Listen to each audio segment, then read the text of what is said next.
Get ready to pour the Tabasco into your eyes, anyone who's watching. Because a few of us are aware of this girl who recently publicly renounced her veganism on Instagram. A girl we did activism with, actually, in the London scene. She's called Mira Lubin.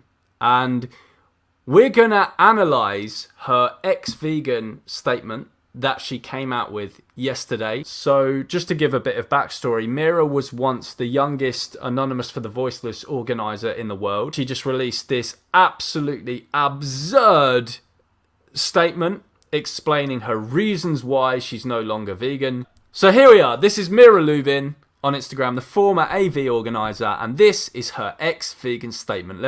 Let's go through this, me and you, Lucy, and see what is going on here and just analyse her stuff. So Mira says, during this past year, I started to really struggle with being vegan. Doing it on my own became quite tough. What? What does she mean on her own?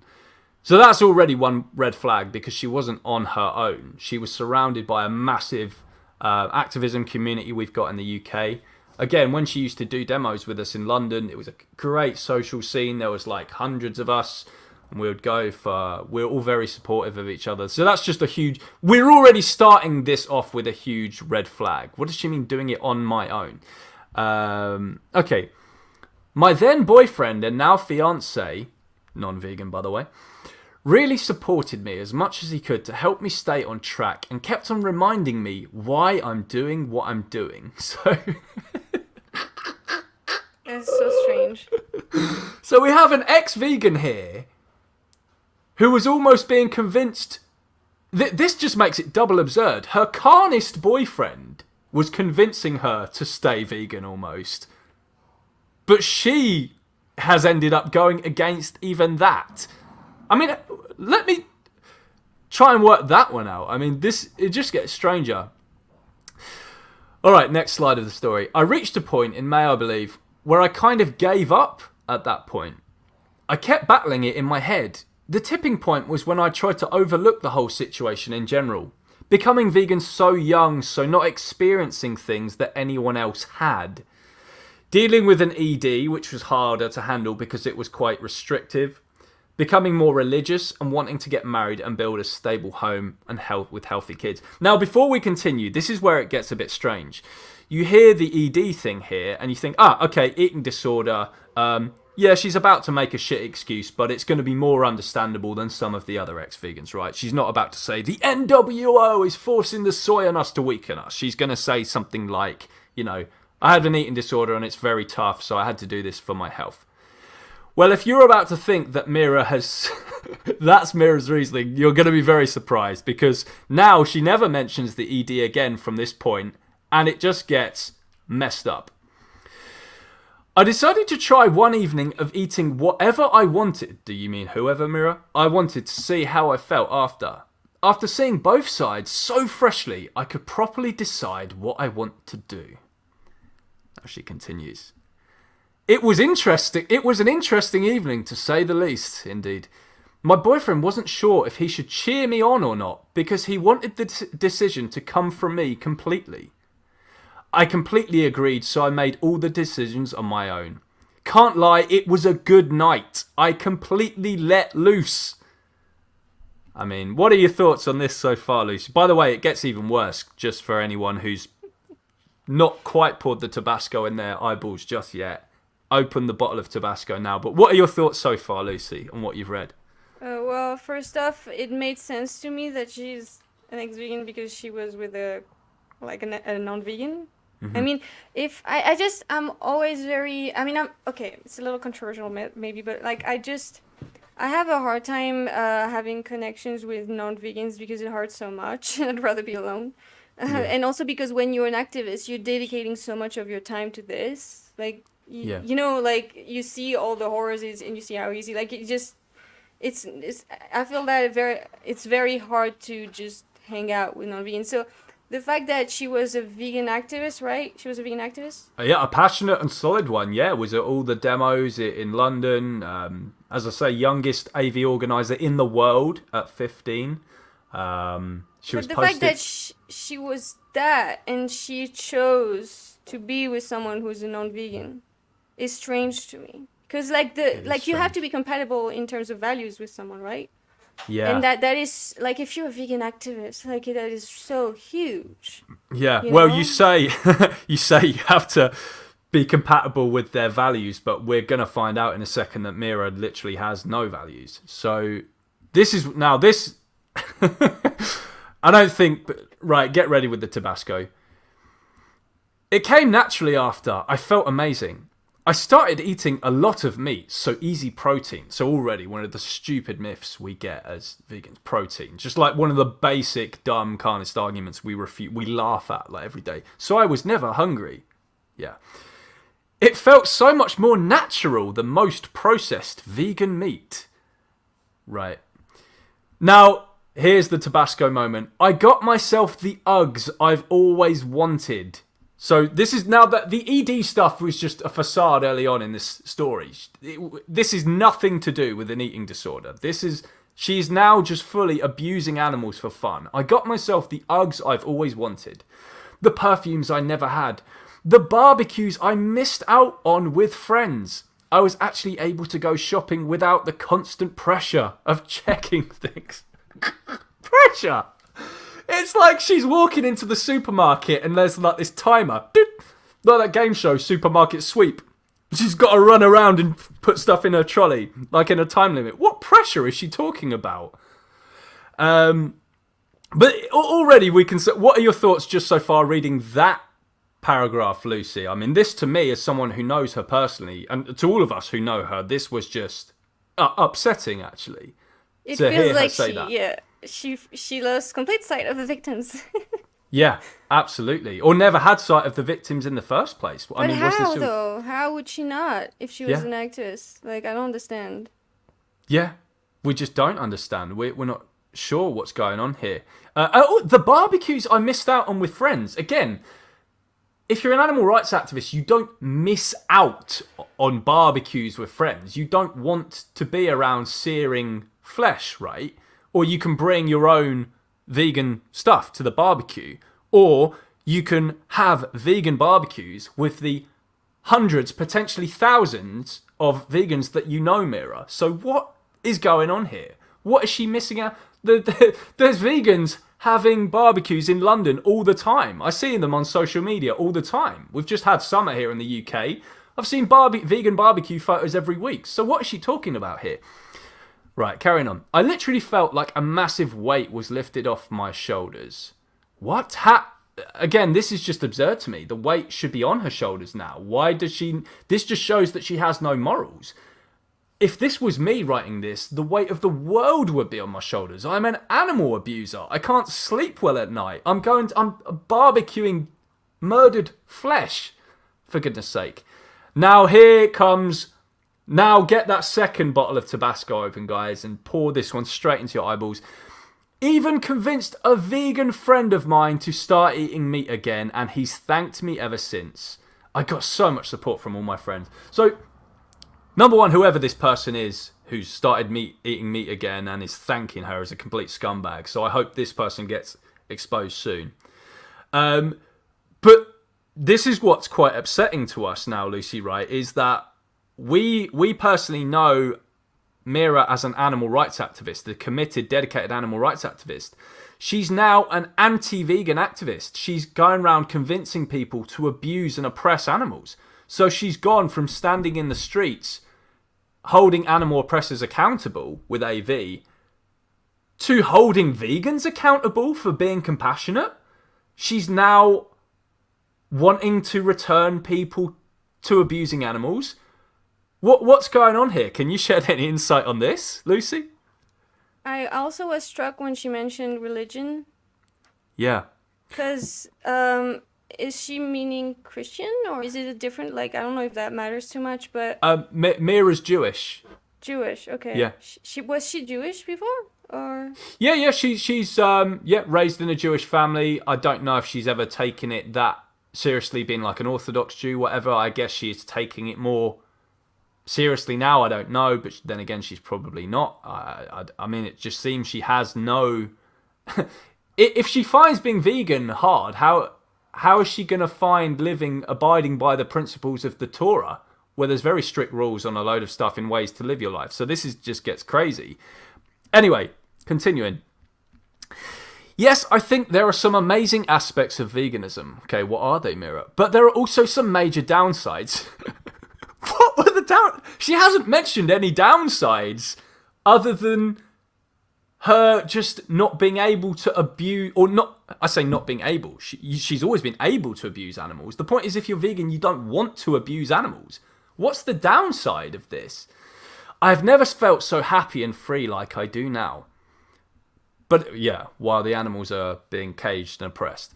But if social pressure is stopping you from doing something that's completely, here it goes, one of the three ends of carnism. It's like contradicting itself. Right. Social pressure? What? The social pressure is from society. So she says, but if social pressure is stopping you from doing something that's completely normal within society everywhere, that's a massive red flag. So yeah, she's got it the wrong way round. It's social pressure that is pressuring vegans to return to being animal abusers. What is she talking about? Social pressure causing her to be vegan? Normal, right? Right. Well, I mean, it's just the whole that sentence doesn't even make sense. It's like an oxymoron. Yeah. What is she talking about? The social pressure is the thing that's trying to get us something to do, the normal thing, the murdering animals thing. Then she goes, if being vegan is something that works for you, great. But it wasn't for me. Why? Again, she hasn't explained why. Gonna stop now because that's a closed chapter. But cheers to the future, clinking champagne glass emoji. The future, cheers to the future of the animal holocaust. Hey! A great way to end the story there, Mira. But she shares one more. Last one, I swear. Just thinking about it. And I think this really reveals her that, you know, what's going on here. Last one, I swear. Just thinking about when I was vegan, we got told all day long about how it's basically no different to not being vegan. And there's so many options, blah, blah, blah. So she's saying that vegans convinced her that, oh, it's just the same as being non-vegan. I mean, I reject that. I've never said it's just the same. There are things that we don't want to do. There are, again, it's not that we can't do them. It's that we don't want to do them. And then she says, no, honey. One option in every restaurant, absurd. You can't take part in so many social events or activities. There's literally a gap between you and the rest of the society. I mean, yeah, just horrible, right? I mean, imagine not participating in oppression with other people. It's just, it's horrible. Trivial. Yeah, and I just want to pick apart this bullshit here. One option in every restaurant. Mira, you live in the fucking UK. We have the chain restaurants here have entirely separate vegan menus. We're the most blessed country in the world for this. Las Iguanas has an entire vegan menu.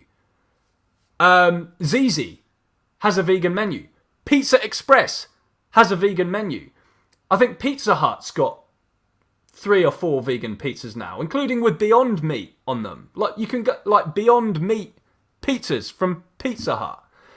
Subway, we've got the like meatless meatball marinara. We've got the meatless patty. We've got like the chicken, the meatless chicken. We've got all the, you know, barbarito with the this isn't chicken bits. I mean, what is she talking about? One option in every restaurant. I mean, even Burger King in the UK has, like, the vegan Baconator and the vegan Chicken Royale. Burger King! What is Mira talking about here? One option in every restaurant. We have... But not that this... Then, even then, I mean... Who cares? Yeah. Not that this would be an excuse anyway. But it's like we get to this point in her story now that we just know she's a fucking liar. What is she talking about? She's talking as if she lives in Iraq or something. What is she talking about? One option in every restaurant. I'm sorry I went on a bit of a rant there, guys, but when you're surrounded by, like, it's... The problem with being vegan now, the thing that makes it tough being vegan now is too much choice. Like, me and my girlfriend, Rachel, the other night, we were deciding, like, where to order from, where to go. It's like, shit, what do we get? I fancy this. Oh, no, what about this? And what about this? It's like, the amount of choice we have now, it's got almost like too much. It's like you don't know what to order now when you go to a restaurant or when you're deciding where to get a takeaway from. We're not used to it because of years ago. Yeah. Oh my God. Could you imagine Mira being a vegan in like even the 90s or even like the early noughties? How on earth would she have coped? This is just hilarious, but also very depressing at the same time. And then she ends with, I know someone out there will say it's selfish or whatever. Yep. But I'd be curious to know why I'm the selfish one compared, who was vegan for 5 years, compared to someone who isn't and never will be vegan. So this weird cryptic, like, what is she saying here? She knows. This proves she knows it's wrong. Right. She knows it's wrong, but she's like, just wrote an entire story boasting about how great it is that she's doing it now and how free she is.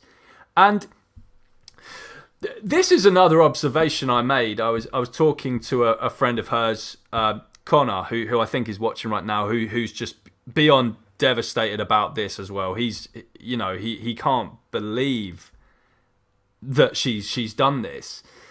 And I mentioned in observations to her, this is just going back to her religion. There's a double hypocrisy here with the Judaism thing. Number one, as a Jew, Mira is from a historically oppressed group. The Jews are one of the most oppressed groups in history. From every dominant group there's been throughout history has had something against the Jews. Okay, they've been an extremely marginalized, hated on group who have faced horrific oppressions and injustices throughout history, supported by the masses. We had like the pogroms and stuff in Europe and all that kind of stuff. This was even long before the Holocaust. We had like mass murders of Jews taking place in Europe and wherever. So she knows that the whole majority thing is just a very bad excuse. She knows about the history of her own people being brutally oppressed and that societal norms are the most dangerous thing. Look at Alex Hershaft's work. He talks about the power of social norms. He says this is something, and here Mira is now, just abiding by social norms and just absolutely condoning them. And then the second hypocrisy here is, she says she's become more religious, so she's becoming more orthodox as a Jew. If you're an Orthodox Jew, there's a lot of stuff that you quote-unquote can't do, right? The Torah is quite strict. There's going to be a lot of stuff. If she wants to take her religion seriously, you can't show too much skin. You can't potentially drink alcohol and stuff. There's the forbidding of eating certain types of animals. There's stuff about sex and marriage. And I think super Orthodox Jewish women, they're not allowed to show, is it their hair to anyone unless their husband? Or it's something, there's some kind of rule. I'm not super familiar with Judaism, but I know that there's a lot of rules if you want to take your religion seriously, right? So that's another just weird thing. It's like, I would actually say it's easier to live by the principles of being vegan than it is to live by like the Torah, which is this massive document with loads and loads and loads of rules.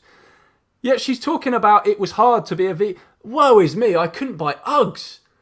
And there's only 7 vegan options in every restaurant in the UK.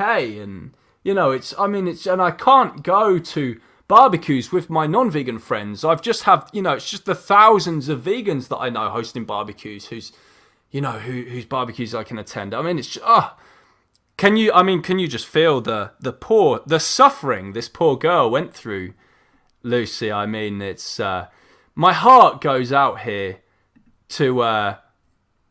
to Mira for all the horrific oppression and injustice she's faced as a vegan. What would you say to any ex-vegans who are watching this stream right now? Stop making it about you. Just remember the victims, because it's never been about you. It's not about you, so stop making it about you.